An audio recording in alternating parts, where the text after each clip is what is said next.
Chapter 9. Vikram. Late nights were often the requirement of Vikram's role as regent of Ahiranya, and they were times a pleasure. Other times they were a burden. Sometimes, like tonight, they were both. Tonight, Vikram was playing the diplomat, entertaining one of the low princes of Saketa, Prince Prem, who had been merely holed up in a brothel in a neighborhood for disrepute, drinking, and whoring with a few of his men and a handful of disreputable noble cousins. According to the complex rules of Saketan blood lineage, Prem was considered a first cousin of the high prince who ruled his city-state, and was therefore of similar status to Vikram. Despite his role as regent of Ahiranya, Vikram did not possess a jot of high-born blood. Everything he'd earned under the last emperor, Sikander, he had earned in his own right as a general of the Parijatvipa. Another low prince or city-state royal might have demanded more obsequiousness from Vikram than he would have enjoyed providing, but Prince Prem was genial, frivolous lecher, and no trouble at all, requiring nothing but the typical courtesies. He visited Vikram a few times since his arrival, and had largely been pleasant if rather unedifying company. He held his liquor well, and had brought an excellent Saketan vintage with him on every visit. He played pachisa with the grace required not to irritate, his moves measured, and his repartee witty.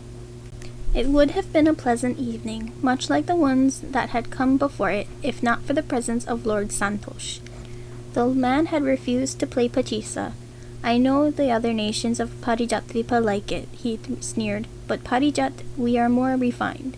He hadn't touched Prem's Saketan wine, or the array of Ahiranyi liquors arranged in beautiful colored casks upon the table of the delectation of guests, instead demanding that a proper Parijati liquor be brought for him. This he did not share.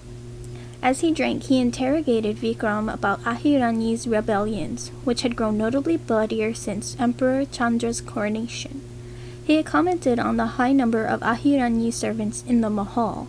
"If this were my Mahal, General Vikram, I would fill it with our countryfolk," and asked question after barbed question about the routines of the guards, based on the observations his own men, scattered through Vikram's forces, had fed back to him. After an hour of Santosh's attention, Vikram's patience was wearing thin, and Prince Prem was attacking his wine with worrying enthusiasm, a false smile fixed to his mouth, and still Santosh continued. "This is the man Emperor Chandra sends to sniff around my regency," Vikram thought with hysterical despair. "This buffoon, I should let him have it. Either he will destroy Ahiranya within a year, or it will destroy him." But Vikram would not, and could not, give up his regency so easily. For years he had held this fractious nation together, paying every necessary price to see it survive under his rule. Until Emperor Chandra commanded his removal, he would fake ignorance of Santosh's purpose and do his best to maintain everything he had. That Emperor Chandra liked Lord Santosh well enough to allow him to prod at Vikram's authority did not reflect well on the emperor. Chandra was nothing like his elder brother, Aditya, who had at least had the semblance of a good ruler, a suitable courtier of friends and advisers drawn from across the nations of Parijatvipa, and therefore the full support of the empire's city-states, and a sense of honor that would have stopped him from indulging in anything too ambitious. A shame that he'd found a new faith and left the duties behind. "Tell us about Parijat," cut in Prem. "How is it in the capital? Is Harsingar as beautiful as I remember it?"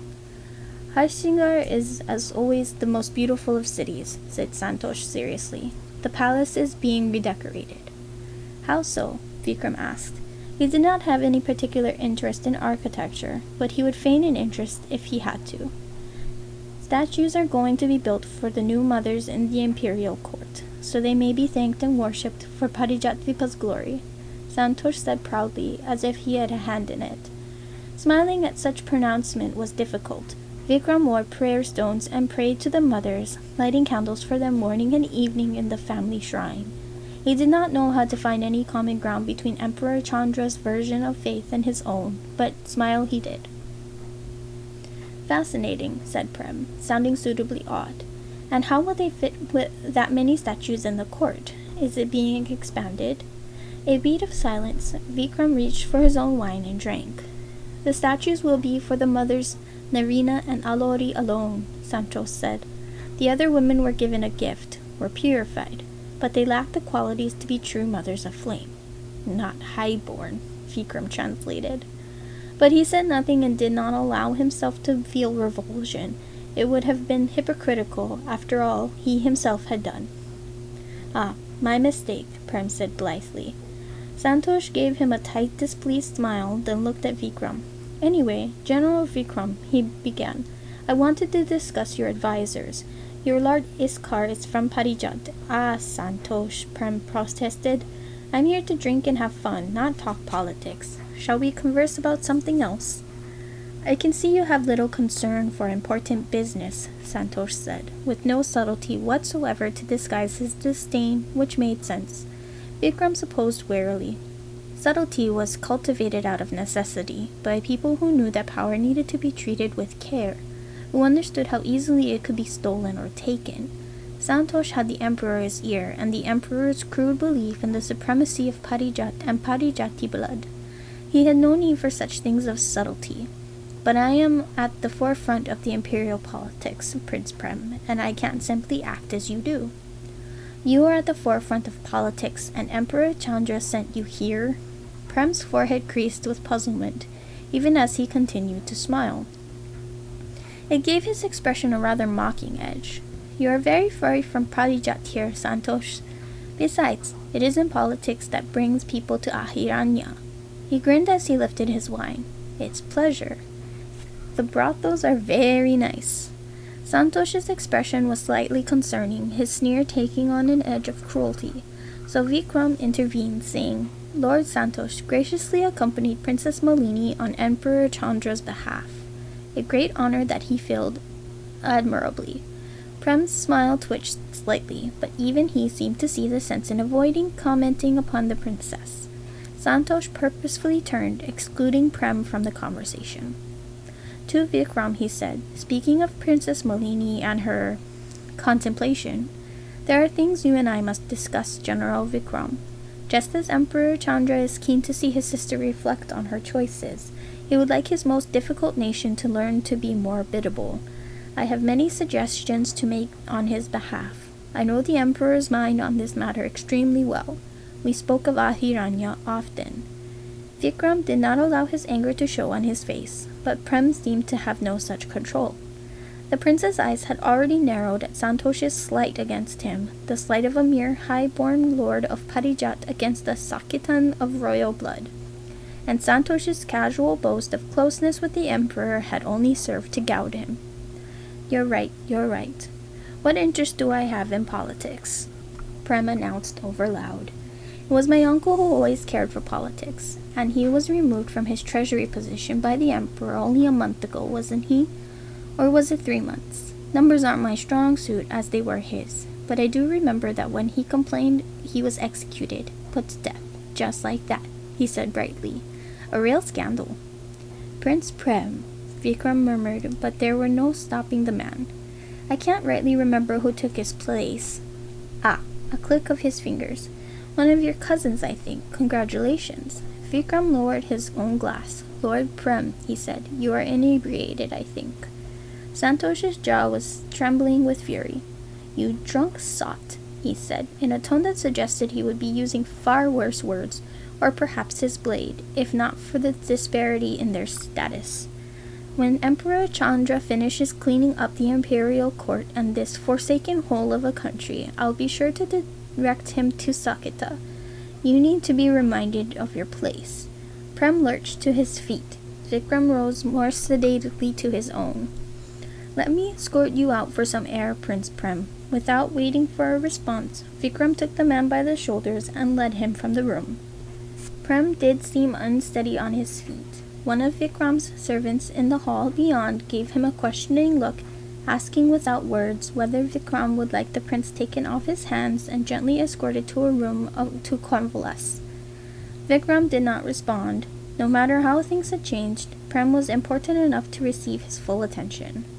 The last thing he wanted was an angry letter from the High Prince's scribes on top of everything else. Sorry, said Prem. No need, my lord. How long is he staying? As long as Emperor Chandra wills, said Vikram. And you? As long as my coin allows, Prem replied with a laugh. I'd hoped we'd be able to talk alone. The last time I came, we played an excellent game of Pachisa. I'd like to do that again. You're always welcome, Vikram assured him, slapping his back with fake joviality. You should be careful. He considered saying the prince was young. An older man's advice could not harm him. Things weren't as they once were. The man who did not recognize that would not live long. You know that this rudeness to me and you will not be the end of it, General Vikram, Prem said, placing his arm loosely around Vikram's shoulders, as if they were friends. We should certainly meet again, you and I, even if not for games or wine. You may be Parijati, but not the sort, I think, that will do well in this new age. Dangerous talk, bordering on treasonous. Vikram said nothing. Prem leaned in, voice lowered, eyes intent. He was, perhaps, not as drunk as Vikram believed. I am saying, General Vikram, that Emperor Chandra is changing Parijatvipa. His breath was sweet with aniseed. He thinks that because the mothers forged his line and the city-states remember their debt, will kiss the hand of any inbred Parijatvi he favors. But we Sakitans don't forget, and he's not the only scion of the mothers with a right to the throne. And I don't think you forget either, General Vikram. There is another way. The prince would not be the first to think or say it, and Vikram was almost tempted to agree. Almost. He knew Prem had something to offer, some bargain to make, some information to exchange. But Vikram had not achieved his status by taking unnecessary risks. His last meeting with the freshly enthroned Emperor Chandra, just after Emperor Sikandar's death, was seared upon his brain. Back then, the new emperor had not yet begun to remove non-Parijati advisors from their posts, had not ordered the execution of old, venerated Dwarali war ministers or Sakitan treasurers, or burned a noble lady of Shungani descent and a princess of Alor. He had burned a famed courtesan and all her attendant women, but popular rumor suggested she had been a favorite of Emperor Sikandar, and Chandra had been well known for his virulent distaste of impurity in women. It had struck some of the nobility as cruel, but they overlooked it as the type of blood and tumult that was to be expected when a new emperor rose to power. They hadn't yet begun to understand the horrible depths of the commitment of Chandra's faith. Chandra had been genial, welcoming. He had smiled at Vikram, thin-lipped, accepting his bow with grace, offered him a Parijati sherbet made of sugar-cane and crushed flowers, handed to Vikram by a lovely maidservant. Chandra had exchanged pleasantries, like conversation. Then he'd said, Tell me how you did it, General Vikram. Tell me how the temple council burned. Tell me how they killed the children. Vikram would never forget the look on the emperor's face. Despite his years of service, he had believed that people were not innately cruel. Everyone Vikram had ever had hand in killing, even the temple children, he had killed out of necessity. But Chandra listened to every excruciating detail with a light in his eyes and smile on his mouth, and everything he had done since that first meeting had been a confirmation of that first smile, that first flash of teeth that had sent a foreboding chill down Vikram's spine. Those words, the pleasure in them. Vikram had understood that a man like that should not be crossed. Prem must have seen that in his expression, had grown suddenly shuddered because the smile died upon his face. General Vikram, he said, perhaps I've overstepped. Yes, said Vikram. I fear indeed you have.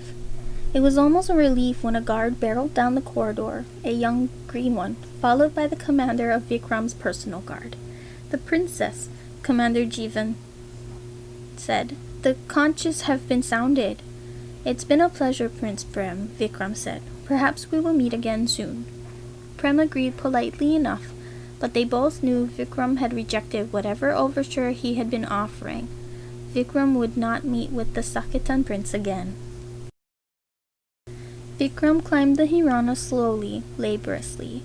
He was too old for such exertion, and most miserably of all, the rain refused to relent. The servant at his back was holding a parasol above his head that was pitifully ineffectual against the downpour. Every time the surface of the Hirana dipped, the man wavered, the parasol teetering and tilting in his grip. At least Jivan was with him, a solid, reliable presence, watching his back, bow and arrow in hand. The only small pleasure was that Santosh had not accompanied him. The man had tried, but he was clearly terrified of the Hirana, and the liquor had made him too unsteady on his feet. He'd clambered up for 2 minutes, then relented and returned to the ground. He'd sent one of his own Parijati guards in his stead, who followed behind Jivan, clutching the guiding rope as if his life depended on it. Vikram did not bother to fear the Hirana. When the temple elders still lived, it had been the regent's responsibility to supervise the temple council. Every month he had been guided up the Hirana by one of their youngest temple children and had eaten with the elders. He had thought much of them, those relics of a long-gone age, a time when Ahiranya had still been powerful, playing their symbolic role. But still he had found them quaintly fascinating. They had been friendly to him, even shown him the little tricks of magic they could still perform, shifting the Hirana's surface subtly to their will. He was not afraid of the Hirana, but he was afraid of the consequences of this night. An assassin, a Parijati princess howling and weeping, insensible with terror.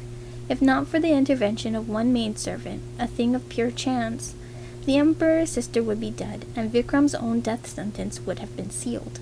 He reached the Hirana's summit, and the guards at the door bowed to him. The commander opened the gates and led him in. "She's here, my lord," the guard said in a low voice. "Lady Pramila hasn't left her side." They entered the cloister room, an outcropping from the western corridor of the Hirana. Princess Malini, only sister of Emperor Chandra, King of Kings, master of the empire of Parijatpipa, was kneeling on the floor, vomiting into a bucket. "Take it away," the princess gasped, shoving the bucket one-handed, even as she gripped its edge precariously for balance. "Please." "And have you ruined the floor?" Her jailer's voice was grim. "No, keep it close. There's a girl." "General Vikram begs your indulgence, princess," said the guard, bowing his head once more, drawing back into the hallway. He left Vikram alone with the women. The princess lifted her head, her face gray, eyes wet. Before her brother had sent her to be imprisoned, isolated, upon the Hirana, where she may contemplate her decision on the state of her soul, as I have contemplated it in a place befitting of her fate. The emperor had written. Vikram had seen the princess once, on a visit to the imperial mahal in Parijat itself. She'd been a genial and pretty thing, wrapped in fine silks. Royal daughters did not wear crowns. Instead, they wore imperial symbols, jasmine flowers, yellow and white, twined into a halo, marigolds and roses, gold and carnelian, fresh and still touched with dew, bound to the roots at ends of a heavy braid. The woman he looked upon now did not resemble the flower-wreathed princess in Parijat. She did not even look very much like the princess who had arrived nearly a month ago at his mahal. That girl had been quiet and dour, but healthy enough, tall and shapely with severe dark eyes and a wary turn of the mouth. This woman was thin and dirty, panting hysterically, skin mottled with tears, eyes sunken and red-ridden. Mother of Flame, protect him. He should have concerned himself far more closely with her welfare than he had. Emperor's orders be damned. Princess, he said, speaking in Tibetan, the formal language of court and a royal daughter's mother tongue. Were you injured? Merely frightened, my lord, her jailer said quickly. Vikram looked at the princess, wavering where she kneeled, her face flushed with suffering. She requires a physician, he said. She does not, my lord, said Pramila. She has a frail constitution. She merely needs rest. Medicine and rest. Vikram was not convinced. Far from it. How could he be when the princess continued to tremble, her hair as loose and wild about her as a priest's, her body all gaunt ugliness? Princess Malini, he said once more, tell me how you fare. He saw the princess swallow, saw her raise her chin. An assassin tried to take my life, General. The princess croaked out in a voice that wavered like flame. My imperial brother and master would never have allowed such a thing in his household. Ah, He was conscious of the eyes upon him. The guards that surrounded him, barring Jivan, were all Santosh's men and not his own, and Santosh had plenty of reason to report any and all of Vikram's failures back to the emperor. Emperor Chandra clearly did not care overmuch for the princess's well-being. He would not have sent her here if he did, but nonetheless, she was royal blood, sequestered in Vikram's care. If she had died at an assassin's hand imprisoned in Ahiranya, if Vikram had failed to keep her safe and allowed imperial blood to be spilled on his hands, well, Emperor Chandra was not known for his generosity. Vikram again remembered the hunger in his eyes when he'd asked about the temple children burning. It was not a hunger Vikram could trust. I vow to you, daughter of flowers, that every effort will be made to keep you safe as a pearl, Vikram said. She shook her head. It is not enough, General. How can it be enough? O mothers of flame, protect me. I cannot survive here, alone and unloved. Princess, hissed Pramila. No, silence now. Her face crumpled. I have nothing here, no attendants, no ladies, no guards that I can trust. I was gently raised, General. I am sure I will die like this. Princess, he said. He kneeled then before her, his knees ached. Your brother has ordered that you be kept in solitude and contemplation. I cannot give you the court you once possessed. It would be treason. One attendant would be enough to put my heart at ease, whispered the princess. General, the woman who saved my life. Can I not have her? She is only a maidservant. No doubt she knows nothing beyond obedience. I doubt she even speaks a civilized tongue. It would be as if you provided me a loyal hound. She would not disrupt my contemplation, but perhaps I would feel safe. It was not an unreasonable request. One maidservant. Well, surely the emperor would not be wrathful if Vikram provided the princess one simple Ahiranya girl to sweep her floors and help her sleep at night. Surely Lord Santosh would not object to this measure if Vikram framed it as a way of calming a frightened girl. One maidservant was a small price to pay to keep the princess biddable.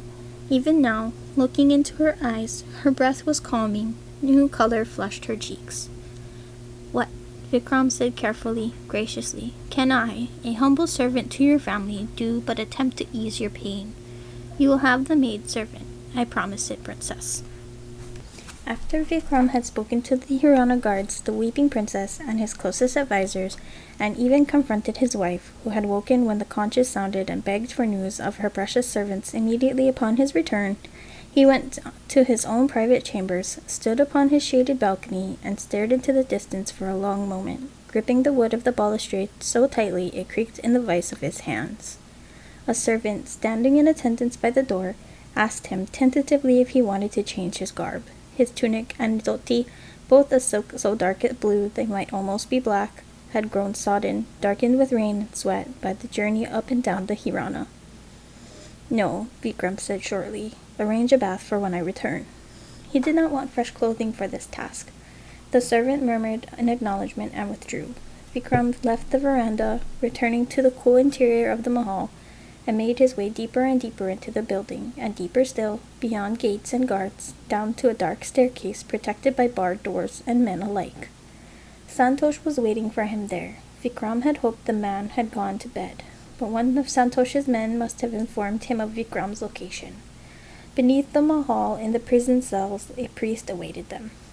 General, the priest said, come, she is prepared. Santosh bowed his head. For once he was quiet. In the presence of a priest of the mothers, he finally showed proper respect. The priest had pale eyes, green-brown, and a mark of ash upon his forehead and his chin. He was a true Parijati priest, and accordingly he had arranged the assassin on a slab of stone, swathed her in white cloth, and marked her skin with resinous perfume. He had put right the worst of her fall. All her limbs were where they should have been, which Vikram gathered had not been the case when the guards had first found her at the foot of the Hirana. A garland of flowers, half wilted from the heat, was piled at her feet. Priests showed respect to the dead whether they deserved it or not, and Parijati priests showed special respect to women who had passed on. It was their way. In the lantern light of the cell, Vikram looked at the body, at the face. He turned away quickly, not quickly enough. No amount of drink would blot out the image of that skull. No fall had pulverized it. It looked as if it had melted. The mask she wore has power in it, the priest said tranquilly. He held his hand before him, and Vikram saw that the skin was burned. Take it with this cloth if you wish to look upon it, the priest added, holding the mask toward him, carefully. Vikram held the mask of wood, stained with blood and gristle, in the glove of perfumed cloth the priest had offered him. He looked at the eye holes, the gape of a mouth. He could feel the heat of the thing through the cloth, warmer than flesh. You call it power, he murmured. Yes. The rot? The priest shook his head. The woman's body is clean of impurities.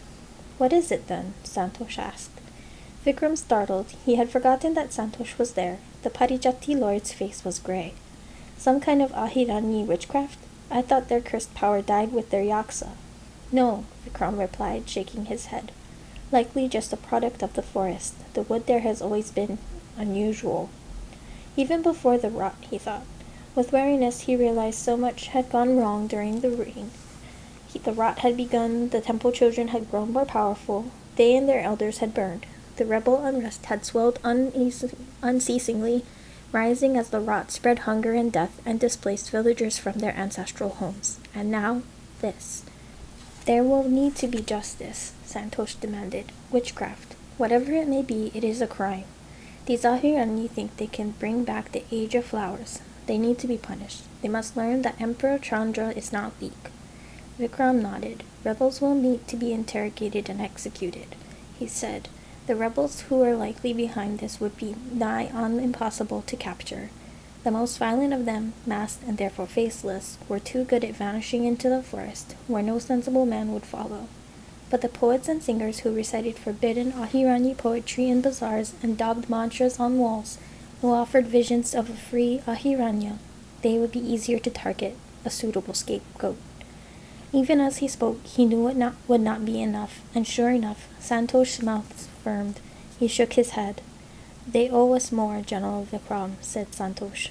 They owe the Emperor a sacrifice. What would be enough justice, enough blood, enough death, enough suffering, for an emperor who sought to burn his own sister to death? What I must do to ensure that my rule survives this night's work. Vikram thought grimly of his young Ahirani wife, her placid eyes, her foolish, kind-hearted nature, and the child in her belly. His wife, who collected orphans and rot victims with a kind of mania, who had perhaps brought the assassin into their home, however unwitting. She wouldn't be happy with what he had to do, but she would accept it. She had no other choice. He looked at the bones of the assassin on the stone slab before him, the open husk of her face, the bare vulnerability of her jawbone devoid of meat. The room was filled with the stink of death, despite the garlands of perfume. Vikram lowered the mask down upon the table. Have her last rites, he said, with all due reverence. Scatter the ashes. She has no family to take them. The priest inclined his head. He understood the ways of the dead. With all due reverence, Santosh repeated. Would the emperor object to such? Vikram asked. Ah, no, said Santosh. No. Emperor Chandra would be pleased to see the proper religious order respected, to see a rebel purified at the last. Santosh had made something that Vikram intended as an honorable act into a vengeance, and indeed perhaps it was. The Ahirani preferred to bury their dead after all. A rebel would not want to burn. It will be the first purification of many, said Santosh. He no longer looked drunk or boastful, only intent. In his face, Vikram saw a shadow of the glittering, brittle evil of the emperor. We will make Ahiranya pure, General Vikram, in Parijat's service.